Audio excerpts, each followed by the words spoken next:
beruntung, bahagia dan sukses dunia dan akhirat. Salat Bapak Ibu.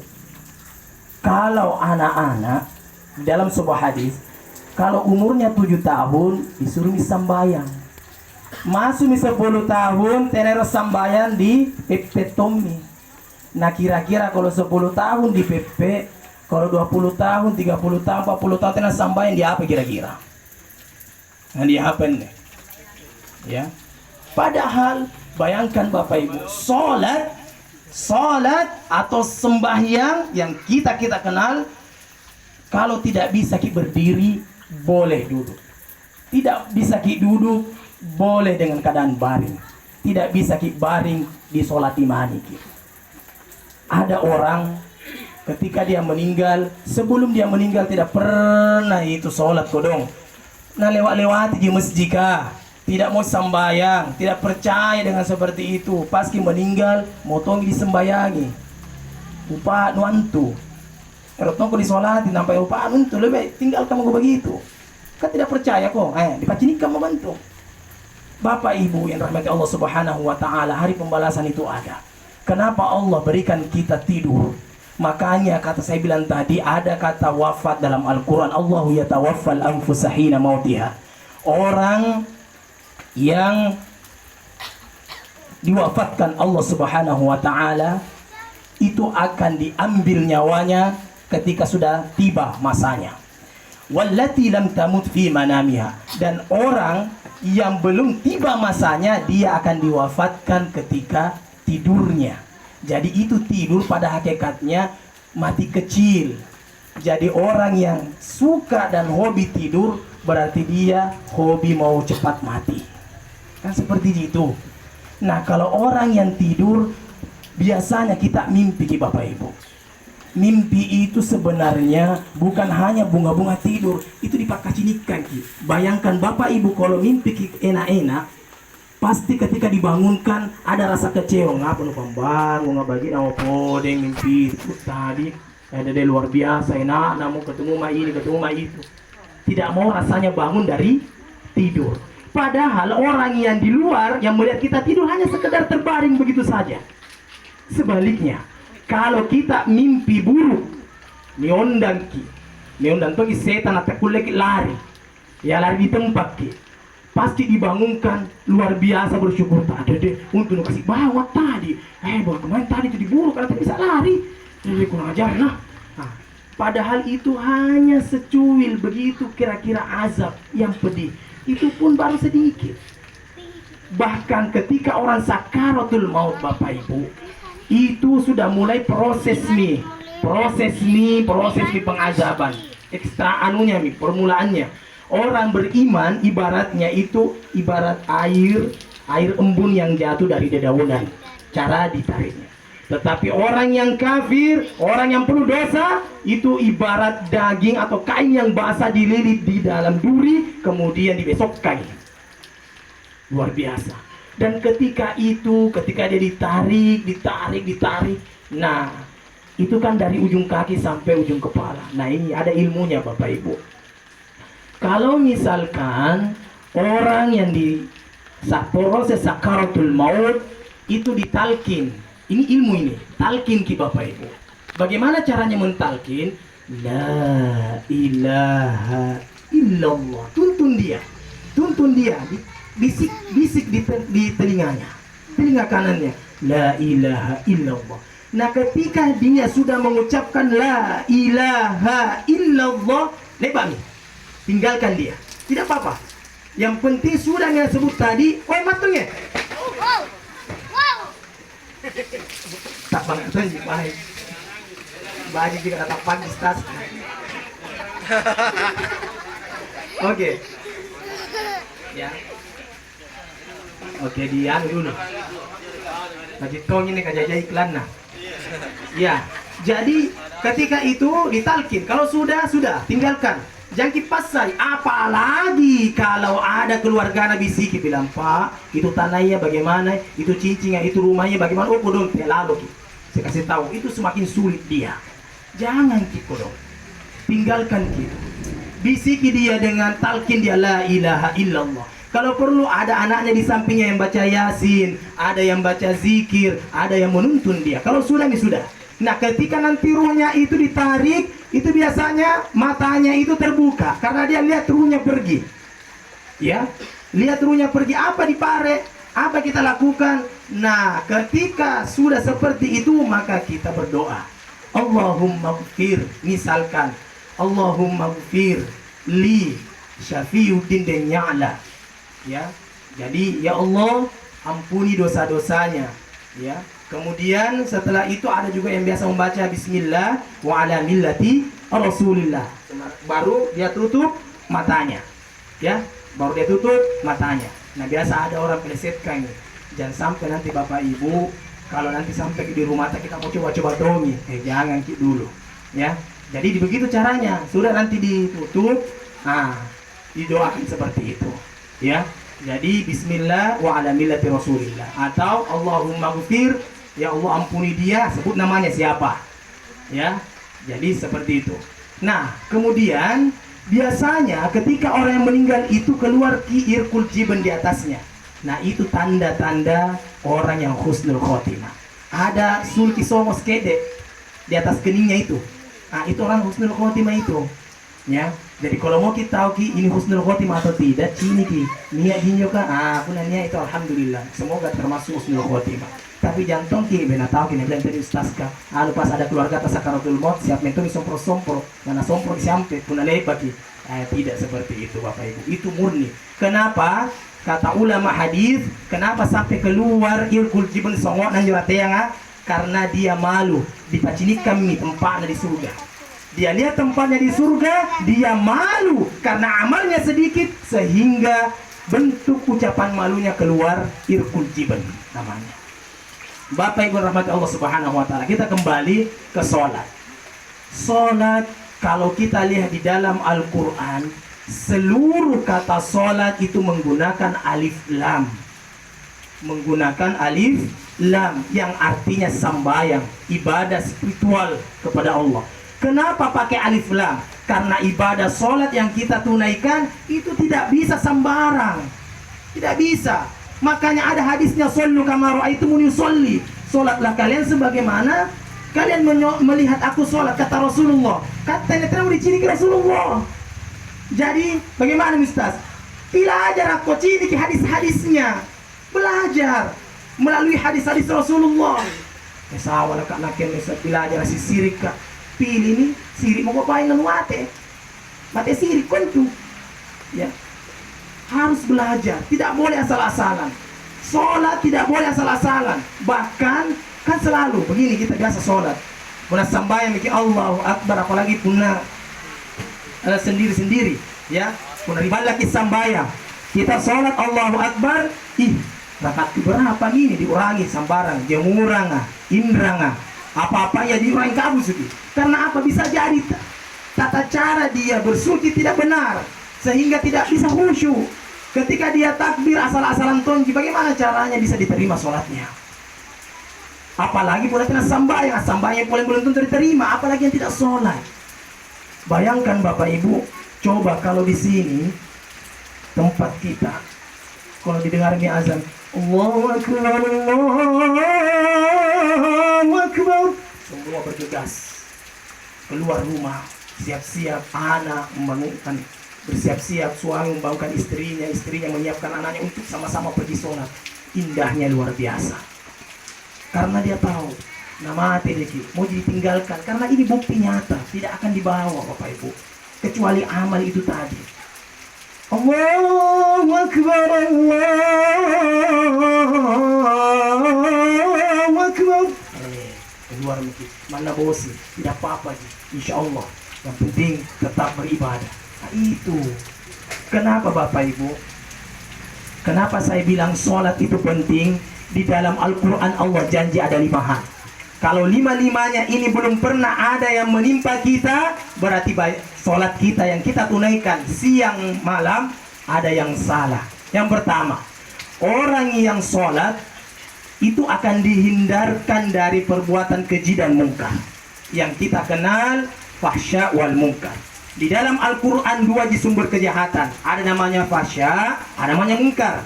Nah itu fasya kaitannya kejahatan-kejahatan yang misalkan pornografi, porno aksi, pun pakai baju setengah ji. Nah itu fasya.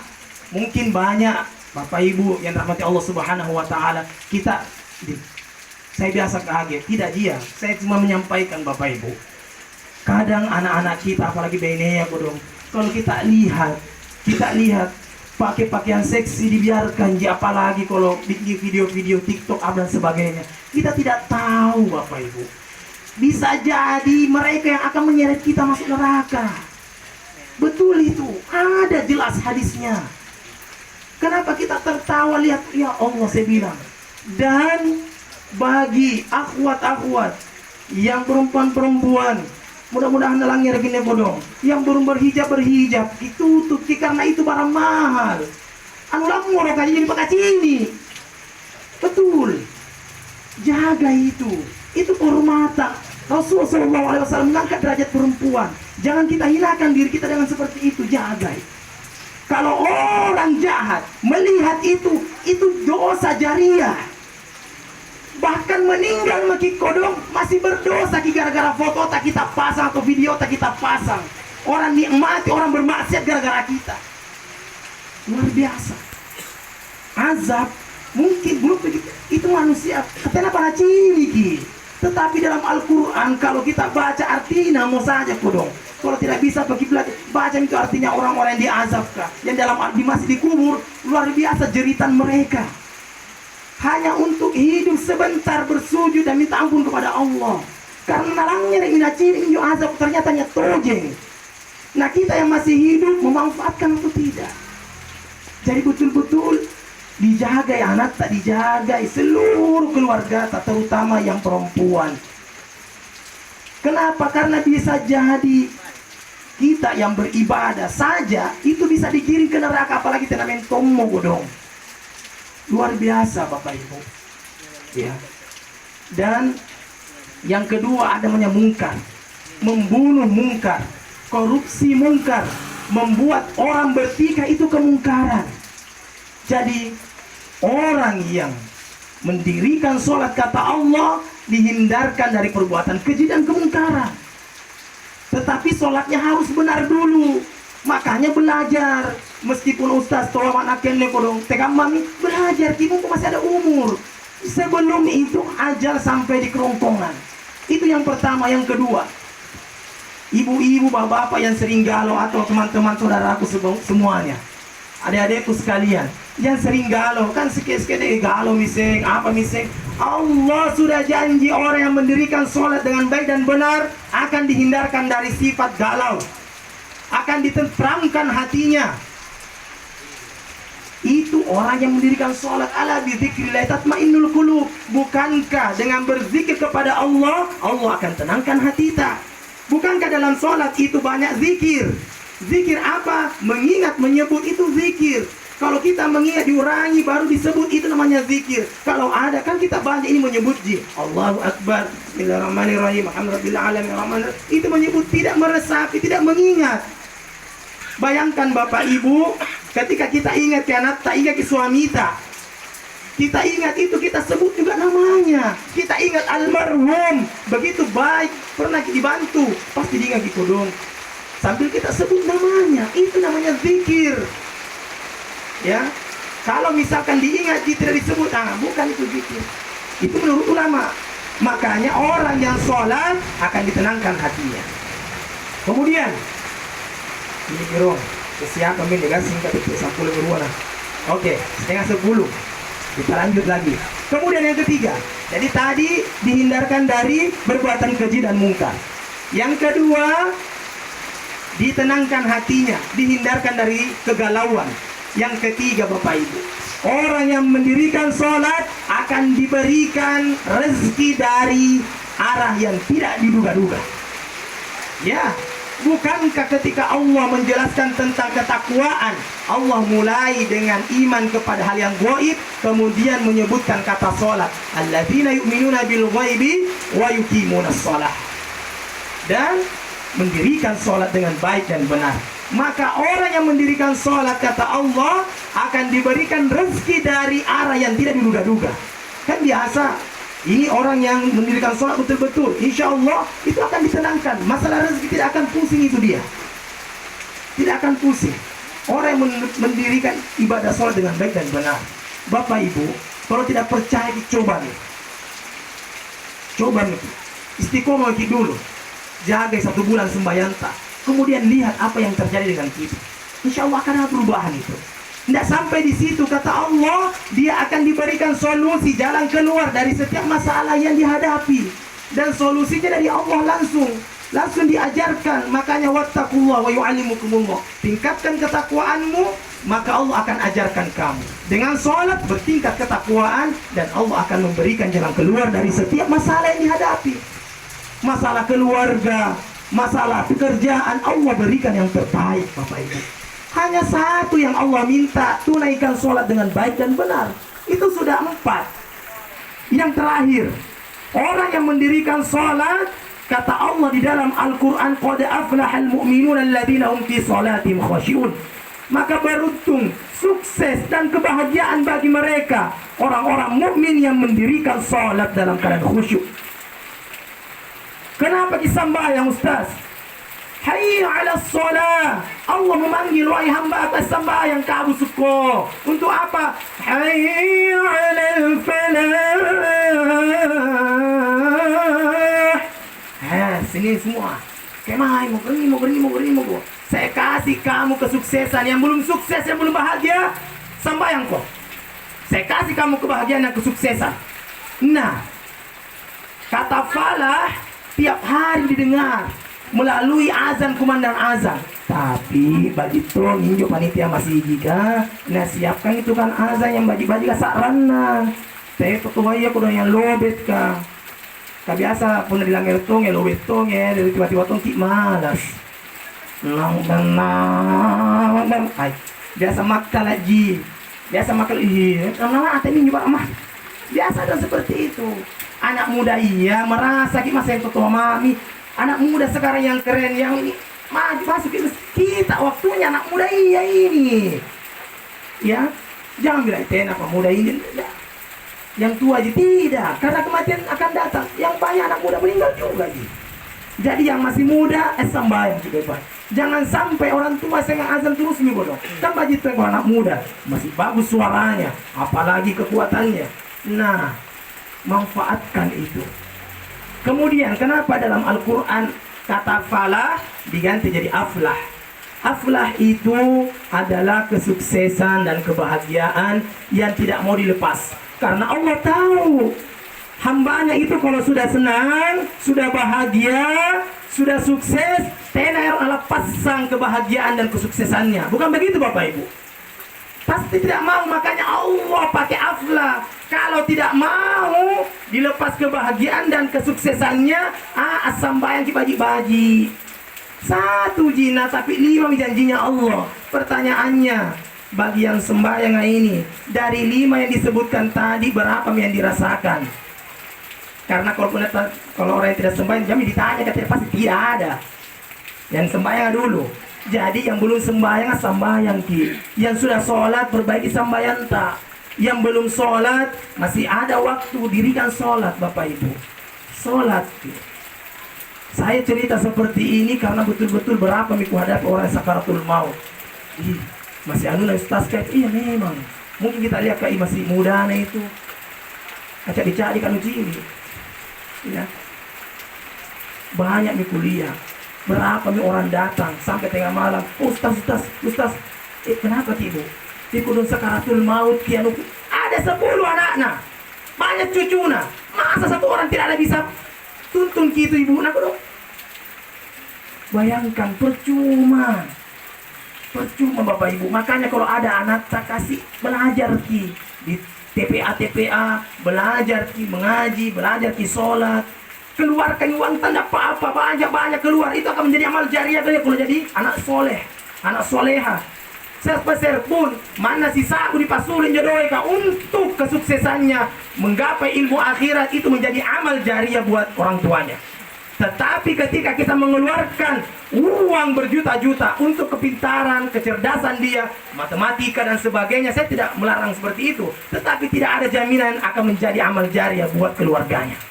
Betul itu. Tetapi sebaliknya katanya pun mengaji, minta iuran ini KPI ya. Itu pun iurannya tak 5.000. Nah karena dereng justas kasih duit nama mo.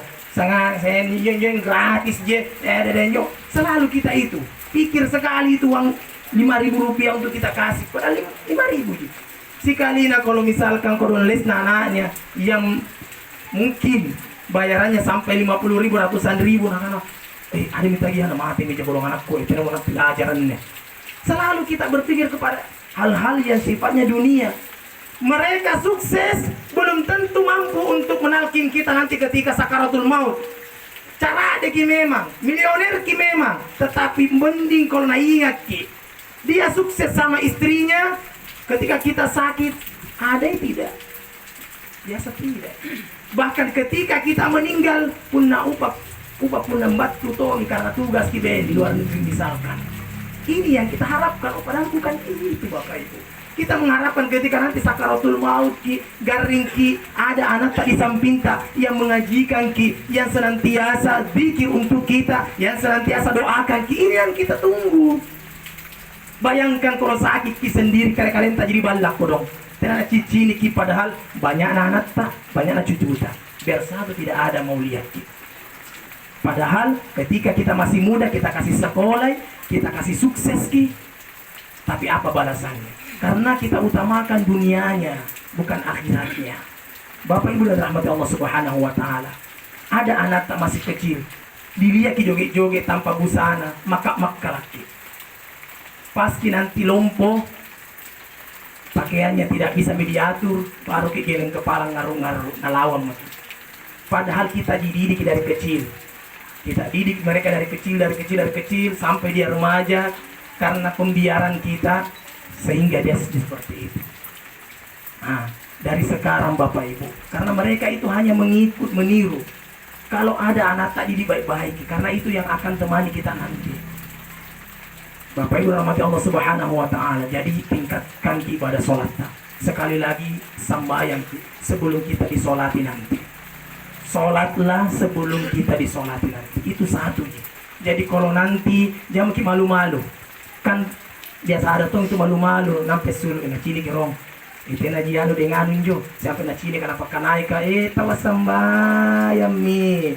Tawa jangan malu-malu. Karena memang ujian itu ada 3, ya. Kalau misalkan kita sudah mau tobat, bismillah. Sebentar saya sudah mau sholat, insya Allah mulai sebentar subuh saya sudah mau jaga sholatku. Kalau azan insya Allah bergegas. Apapun yang bilang orang, bismillah. Karena nanti kalau meninggal kasih aku mau tolong, kecuali ibadah sholatku tadi. Nah, gerakan seluruh keluarga. Masih ada kesempatan Ustaz masih. Kalau tidak percaya, tunaikan ibadah sholat dengan baik dan satu keluarga kemudian lihat bagaimana Allah merubah kehidupan kita. Karena dalam Al-Quran Allah mengatakan innallaha la yughayyiru ma biqaumin hatta yughayyiru ma bi anfusihim. Allah tidak akan merubah satu kaum sehingga mereka merubah dirinya sendiri. Jadi harus ada usaha dari diri kita sendiri untuk bisa merubah keluarga kita. Mumpung masih ada umur Bapak Ibu, manfaatkan itu. Itu sholat. Kemudian yang kedua yang mau saya pesankan kepada keluarga, kalau ada khususnya keluarga almarhum Syafiuddin Danya'la, ada sebuah hadis. Kemudian dan ini bermanfaat buat kita semua. Ada sebuah hadis dikisahkan suatu hari ada seorang sahabat bertanya kepada Rasulullah, "Ya Rasulullah, orang tuaku sudah meninggal dua-duanya. Bagaimana saya bisa berbakti? Apakah saya masih ada kesempatan untuk berbakti?" Maka Rasul mengatakan, "Ya, kamu masih bisa berbakti." Pertama, yang harus dilakukan berdoa. Jadi berdoa banyak-banyak. Bapak Ibu yang memiliki keluarga yang sudah meninggal dan sangat rindu dengan mereka, doakan banyak-banyak. Karena doa itu yang dinanti-nantikan terhadap almarhumah keluarga. Banyak doa. Tidak harus setelah sholat. Sudah berzakat, sudah bersedekah, sudah bantu orang dalam keadaan berdiri, duduk, mau tidur, berdoa. Tidak harus sudah sholat. doa dan berdoa. Banyak berdoa kita. Allahumma gfirlah warhamhu wa'afi wa'fu anhu.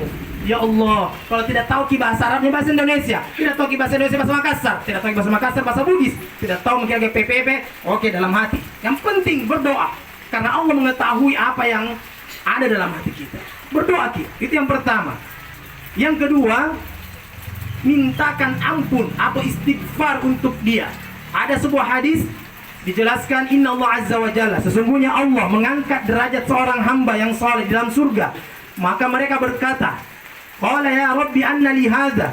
Ya Allah, bagaimana mungkin bisa seperti ini saya naik terus ke derajatnya? Maka Allah menginformasikan atau memberitahukan kepada mereka, istighfaru lak waladika laka. Istighfarnya anakmu untukmu. Jadi anak keturunannya banyak beristighfar. Allahumma ghfir lahu, ya Allah, ampunkan dosa-dosa orang tuaku ya Allah. Banyak meminta ampun. Rabbi ghfirli warhamni, itu juga termasuk istighfar untuk orang tua yang sudah meninggal. Ini jaminan. Cukup istighfar, memohon ampun. Nah, ajar ke anak tak seperti itu Bapak Ibu. Sehingga nanti ketika kita nanti meninggal ada yang mendoakan seperti itu yang kedua. Diangkat Allah derajatnya. Jadi Allah mengangkat derajat almarhumah keluarga. Karena sejatinya almarhumah keluarga tak sebenarnya cidiki. Kalau dia melihat di sebelah kiri, maka dia melihat dunia. Karena sesungguhnya Bapak Ibu, orang yang meninggal itu pindah alam. Ada ayatnya tadi dibaca. Wala taqulu liman yuqtalu fi sabilillahi amwatun bal ahya walakin la tash'urun. Jangan kalian pernah berkira, jangan kalian pernah menyangka bahwa orang yang meninggal di jalan Allah itu meninggal mati begitu saja. Mereka itu hidup, tetapi kalian tidak merasakannya. Ya. Tallah sakit tapi tidak dirasakan. Mereka itu berada di alam barzah. Nah, alam barzah ini ulama memberikan gambaran ibarat ruangan yang berkaca.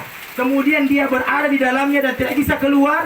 Tapi ketika dia melihat ke sebelah kiri, dia melihat dunia. Nah, lihat keluarganya, nah lihat anak-anaknya, nah lihat cucunya. Maka Rasulullah pernah berpesan, jangan engkau permalukan almarhumah keluargamu dengan perbuatan maksiat yang kau lakukan di dunia. Saya mau kasih siriki. Karena pada sejatinya ketika kita berbuat maksiat, ketika kita berbuat jahat atau mencelakai orang, almarhumah keluarga itu dilihat kita punya amalan itu. Nah, ketika dia menengok ke sebelah kanan, kalau dia ahli surga Allah, maka diperlihatkan tempatnya di surga. Luar biasa Bapak Ibu. Maka dari itu banyak beristighfar untuk keluarga dan keluarga yang sudah meninggal. Anak-anak tadi diajar untuk beristighfar. Itu yang kedua. Yang ketiga, kewajiban bagi keluarga yang telah meninggal orang tuanya, yaitu adalah menjalin silaturahim. Menjalin silaturahim terhadap keluarga almarhumah orang tuanya. Dijaga itu. Jadi jangan sampai meninggal mi bapak, meninggal mi ibu, kita tidak pernah lagi jaga silaturahim kepada keluarga besar bapak dan ibu kita. Tidak.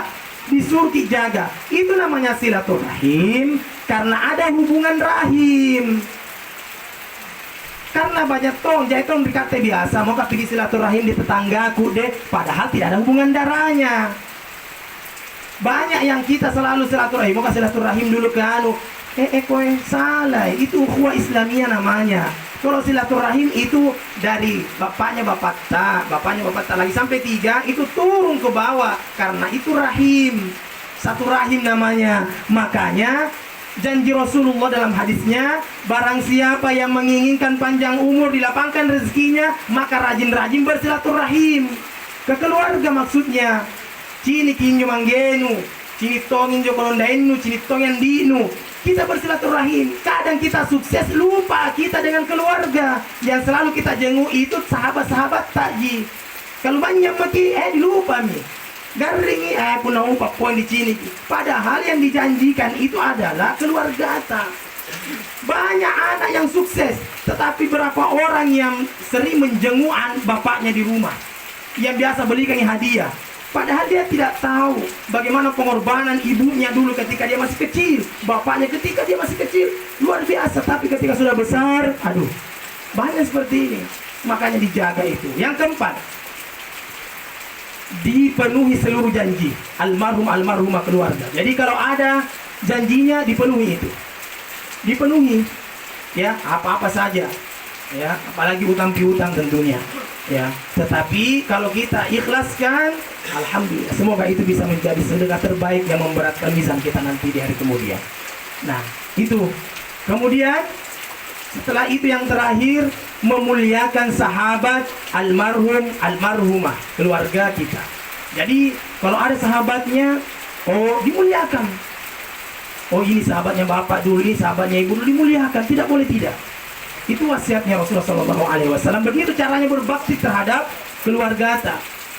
Nah, Bapak Ibu rahmat Allah Subhanahu wa taala, itu pesan saya, baik di sholat yang belum sholat ki sambayang ki, dan untuk keluarga yang ditinggal tadi ada 5 ya, banyak berdoa istighfar buat almarhumah keluarga, penuhi dia punya janji, kemudian jaga silaturahim, muliakan sahabat almarhumah. Bapak Ibu dan rahmat Allah Subhanahu wa taala, sebenarnya nasihat yang paling nyata adalah kematian.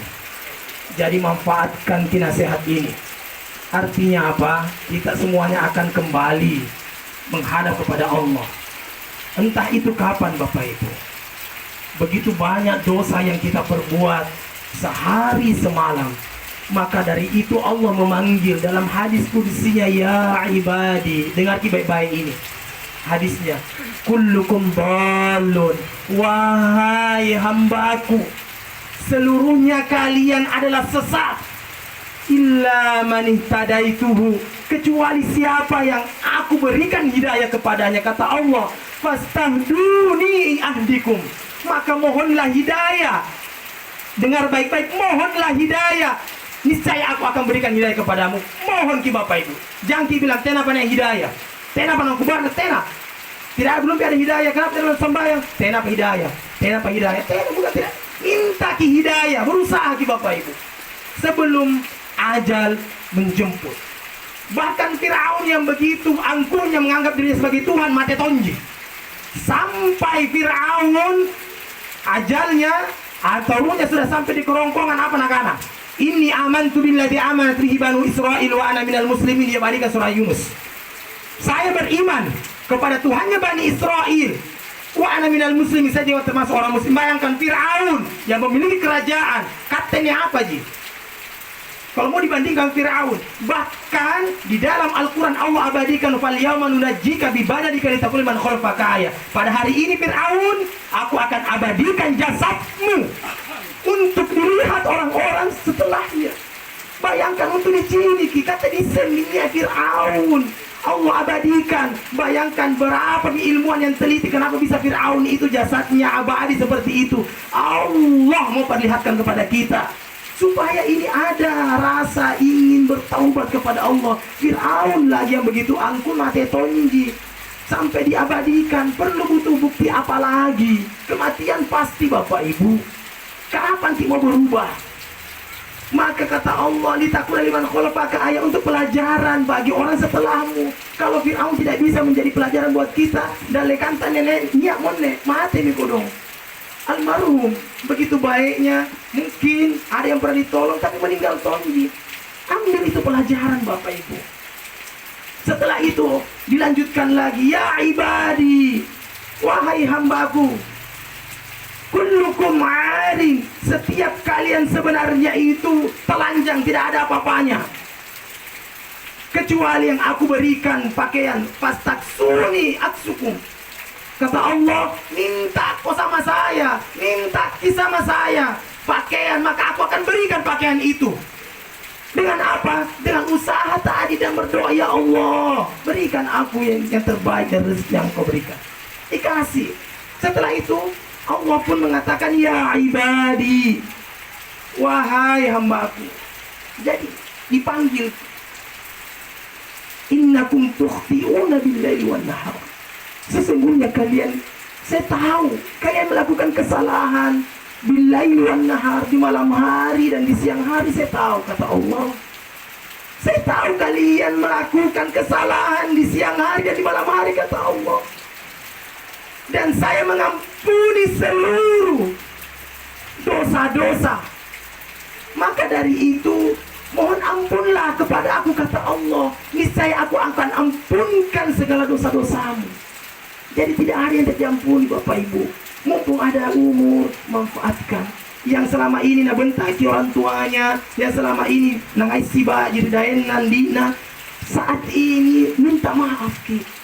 Terkhusus untuk orang tua yang masih ada bapaknya, pulang Ki, sekali-kali cium gitu tangannya, peluk dia, mumpung masih ada ini. Mungkin sekarang maka lagi dede gede-gede kunak ke raka ki bapakku makku, karena tidak pernah. Nanti ada masanya kalian tidak akan bisa memeluk lagi. Ada masanya nanti kalian berkeluarga, tidak ada peluk dari anak-anak kalian, tidak ada yang memperhatikan kalian. Nanti ada masanya bisa jadi kita meninggal, tidak ada bati-batiki, mengharapkan doa, tidak ada, sehingga kita termasuk orang yang rugi. Tidak. Di dalam nerakanya Allah Subhanahu wa ta'ala. Bukankah di dalam neraka itu digambarkan bahwa orang yang masuk ke neraka Allah Subhanahu wa ta'ala, paling tidak dalam azab yang paling ringan itu disimpan di bawah telapak kakinya itu batu bara terbuat dari neraka itu. Dan seketika akan mendidih dia punya kepala, Bapak Ibu. Begitu tiap hari, bahkan dalam Al-Quran diabadikan, wa inna yawman inda rabbika ka'alfi sana. Satu hari bagi Allah 1000 tahun bagi kita. Kalau misalkan Allah mengatakan masuk ke 1 minggu di dalam neraka, artinya berapa? 7000 tahun kita dipanggang. Bayangkan. Nah baru Ki mimpi tidak enak, belum cukup 1 malam dikasih bangun Ki, luar biasa meletak kodong. Butuh waktu apa lagi? Butuh bukti apa lagi, Bapak Ibu? Manfaatkan. Jangan sampai kita cilaka di dunia, cilaka di akhirat. Banyak orang yang diberikan istana di dunia, tetapi istana mereka dia tinggalkan dan kuburannya menjadi nerakanya. Begitu banyak orang yang terkenal di dunia, tenan yang ngisengi penduduk langit. Dan itu ada banyak artis-artis terkenal di dunia, tetapi satu pun penduduk langit tidak ada yang mengenalnya. Ada orang tidak terkenal juga dong, tenan tahun ngisengi, tetapi ibadahnya bagus, sehingga begitu dia masyhur di langitnya Allah Subhanahu wa ta'ala. Ketika dia meninggal, dia dijemput ibarat presiden. Lebih daripada itu, inilah yang dirindukan oleh penduduk-penduduk langit. Karena apa? Istana yang di dunia dia tinggalkan. Tidak mungkin mobil yang dimiliki itu masuk di kuburan, tidak mungkin. Tidak mungkin, Bapak Ibu. Maka manfaatkan Ki, yang masih ada orang tuanya, adiknya, kakaknya. Oh, lihat itu coba mukanya kalau tidur Ki. Kodong orang tua aku apalagi kalau sudah berumur. Makanya dalam hadis disebut Rasulullah, cilakana. Kalau orang yang mendapati orang tuanya tua tetapi tidak masuk surga. Saya ulangi. Cilakana. Bahkan lagi 3 kali diulangi Rasulullah. Celaka betul orang yang mendapati orang tuanya di masa dia tua tetapi tidak masuk surga. Dia tidak bisa manfaatkan peluang yang Allah berikan kepadanya. Nah dapat lihat di orang tuanya itu bati-bati tuang itu, bahkan ada biasa nah tinggalkan dan sebagainya. Hati-hati, karena ada masanya Bapak Ibu kita akan dikasih seperti itu juga. Ma'asyiral muslimin rahimani wa rahimakumullah. Maka dari itu manfaatkan waktu kita. Tempat yang Allah berikan seperti ini itu dia. Kita semua ini direkam Bapak Ibu. Direkam dia. Jangan sampai tempat yang Allah berikan kepada kita ini yang begitu sederhana kita sia-siakan. Manfaatkan dia. Hidupkan suasana Islami di tempat ini. Bisa saja. Bisa. Setiap rumah ada anak-anak yang senantiasa mengaji. Ketika azan dikumandangkan semua bergegas sholat berjamaah. Luar biasa. Coba Meki, siapa RT di sini ke RW gerakan coba wargata sholat berjamaah. Mengaji berjamaah, belajar mengaji. 1 bulan mau kodong. Pegang kata-kata saya. Lihat apa yang terjadi dengan daerah. Akan diturunkan rahmat dan barakah Allah Subhanahu wa ta'ala. Tetapi Kalau mau itu di sholat dan sholat itu mau dulu sembahyang. Kalau belum bisa P1 RT keluar data mau dulu kasih bangun mulai sebentar subuh. Apalagi kalau bisa kita langsung magung sholat malam ya, biar 2 rakaat ditutup dengan witir. Belajar kita mengaji Ustaz sawalak kae kama-kama nejain YouTube apa bisa kita belajar lewat YouTube. Kalau tidak tadi ada alhamdulillah ada Ustaz panggil kita mengajar.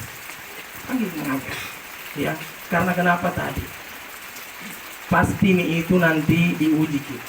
Dengan itu maksudnya dengan sholat insya Allah kita bisa sabar. Orang yang mau khusyuk sholatnya harus sabar. Bapak ibu bekerja harus sabar. Semua yang aktivitas ibadah harus sabar. Jangan tongki kita ini tidak boleh, harus sabar. Makanya orang yang mau sholatnya khusyuk sabar. Bagaimana caranya supaya khusyuk Ustaz? Dalam Al-Quran cukup mengingat kematian. Itu seperti pasti takbir, mau takbir ingat dulu jangan sampai sholat ini terakhir. Maka sholat dengan baik. Kalau belum bisa seperti itu bayangkan ada pahala yang begitu besar Allah siapkan buat kita semua. Maka dirahmati Allah Subhanahu wa taala karena robet ini juga ini anuah mika lobet tomis taska nampak kucini niat tomoto lobet, maka saya kira dicukupkan untuk malam ini dulu. Sebelum kita tutup, saya mohon maaf kepada Bapak Ibu terkhusus Ahlul Bait semisal ada kata-kata yang salah ya, saya mohon maaf juga tadi sempat terlambat karena lumayan jauh ya.